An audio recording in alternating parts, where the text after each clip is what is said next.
జై శ్రీరామ్. చాలామంది శ్రీరాముడు సీతామాత శీలాన్ని శంకించటం వల్లే అగ్ని పరీక్ష పెట్టారని అనుకుంటారు. కానీ అది నిజం కాదు. ఈరోజు నేను చెప్పిన ఈ విశ్లేషణ విన్నాక మీ అపోహలన్నీ తొలగిపోతాయి.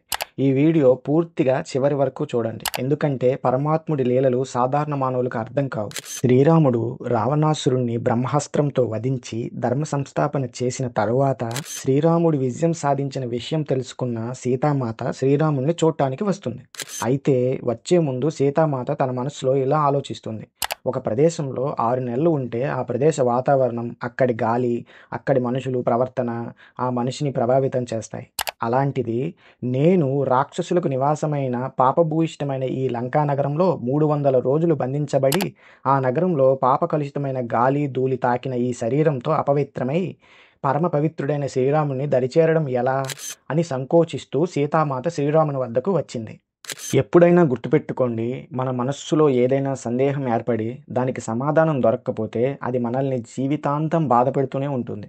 అందుకే సీతామాత మనస్సు ఎరిగిన శ్రీరాముడు సీతామాత ఎంత గొప్పదో, ఎంత పవిత్రమైనదో సీతామాతకు తెలియజేయడం కోసమే అగ్ని పరీక్ష పెడతారు.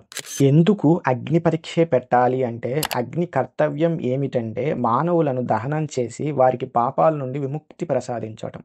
అందుకనే సనాతన ధర్మంలో చనిపోయిన గృహస్థులను మనం దహనం చేస్తాం, యోగులనైతే సమాధి చేస్తాం.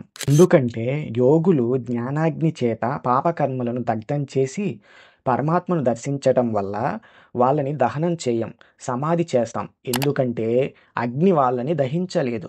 అదేవిధంగా సీతామాత కూడా అపర పవిత్రమైనది. ఆమె పరబ్రహ్మ స్వరూపం కాబట్టి ఆమెని ఎలాంటి పరిస్థితులు కూడా ప్రభావం చూపలేవు. ఆమెను అగ్ని దహించలేదు.